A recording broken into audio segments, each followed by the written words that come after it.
பார்த்தீங்கன்னா, இது ஓரளவுக்கு உங்களுக்கு ஐடியா கிடைக்கும். ஏன்னா, அந்த பேம்ப்ளேட்டோட இது வந்து ஃபுல்லாவே டிஸ்ப்ளேல வச்சிருந்தாங்க. ஸோ, நான் அடையார் போச்சு இந்த மாரி டிஸ்ப்ளே இல்ல. பட் இங்க இருந்துச்சு. ஸோ, அதனால இது உங்களுக்கு ஒரு ஐடியா கிடைக்கும். எல்லாமே பிராண்ட் நல்ல பிராண்ட் தான் இருந்துச்சு. எனக்கு அதில ஒண்ணும் இது கிடையாது.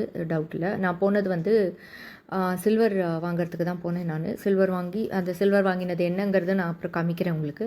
ஸோ இது வேரியஸ் கிஃப்ட் வித் என்னென்ன ஸ்லாப்லேருந்து என்னென்ன கிஃப்ட் கிடைக்கும் அப்படின்னு பார்த்தீங்கன்னா, ரெஃப்ரிஜரேட்டர் அதுவும் இருக்குது. ரெஃப்ரிஜரேட்டரோட மாடலும் பார்த்துக்கோங்க. ஓரளவுக்கு ஐடியா இருக்கும். அது வந்து நீங்கள் கூகுளில் பண்ணி பார்த்தீங்கன்னா என்ன ரேட் வருது அப்படின்னு தெரியும். மோஸ்ட்லி பார்த்தீங்கன்னா சில்வர் எல்லாத்துக்குமே கிஃப்ட் வாங்கிக்கிறது அதுதாங்க நான் கால்குலேட் பண்ணது இன்னைக்கு. சில்வர் என்ன வாங்கினாலும் முடிஞ்ச அளவுக்கு கிஃப்ட் வாங்கிக்கோங்க. ஏன்னா சில்வரில் ரிபேட் வாங்குறதோட கிஃப்ட் வாங்கிக்கிறது தான் உங்களுக்கு வந்து யூஸ்ஃபுல்லாக இருக்கும்.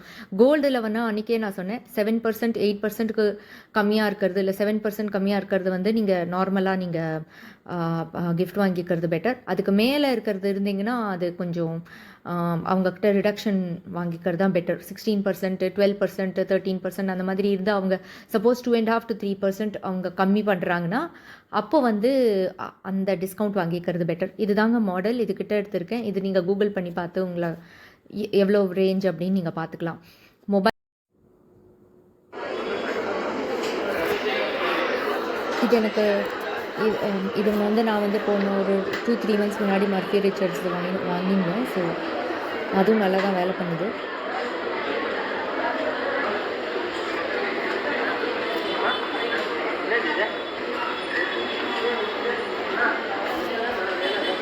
இங்கே வந்து நான் உங்களுக்கு 5% வேஸ்டேஜில் என்னென்ன இருக்குங்கிறது காமிச்சிடுறேன். 5% அவங்க போட்டிருக்காங்களே தவிர 2 செயின் தான் 5% இருந்துச்சு. ஒரு வேளை அப்புறம் வருதா தெரியல. பட் போன வாட்டி வந்து வேறு ஒரு சென்டர் நான் போகடிச்சு அங்கே வந்து 3-4 செயின் வந்து 5%க்கு கொடுத்துருந்தாங்க.